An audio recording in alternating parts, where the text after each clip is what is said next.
The next question. Assalamu Alaikum. My question is with respect to reading the Qur'an. Will I get Sawaab if I read it in my mother tongue? What is the point of reading in Arabic if I am not able to understand it?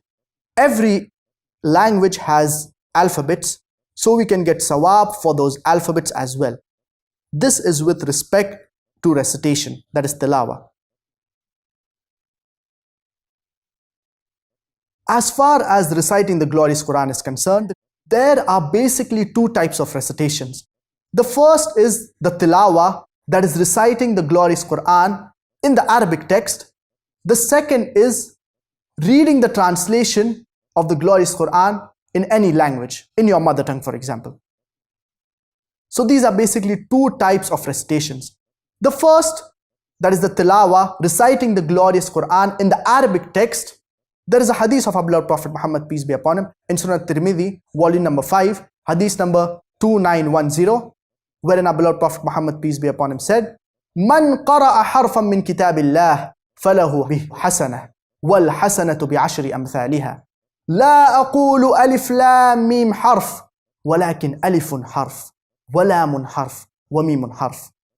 That anyone who recites a letter from the glorious Quran, he will have the reward for it, and it will be multiplied by 10 times.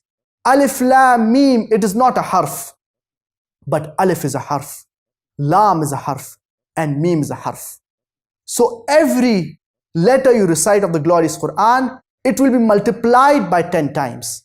So alif, lam, mim, it is not a letter, but alif is a letter, lam is a letter, and mim is a letter.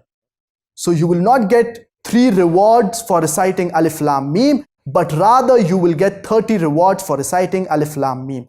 And this can be multiplied further if Allah subhanahu wa ta'ala pleases. So this is mere tilawa, that is reciting the glorious Quran in the Arabic text. And this has a specific reward. Whereas the second type is reading the translation of the glorious Quran. So this hadith that I mentioned regarding the reward, this is only restricted to reciting the glorious Quran in the Arabic text. That is the tilawa. Whereas if you read the translation of the glorious Quran, but naturally you will be rewarded, but you will not get the same reward that is mentioned in the hadith that I mentioned previously. So there are two separate things. The first is reciting the glorious Quran in the Arabic text. It has a special reward. And any translation that you read, it is a human handiwork. There can be errors, there can be mistakes. So that's the reason there is a vast difference between you reciting the glorious Quran in Arabic or reading the translation of the glorious Quran.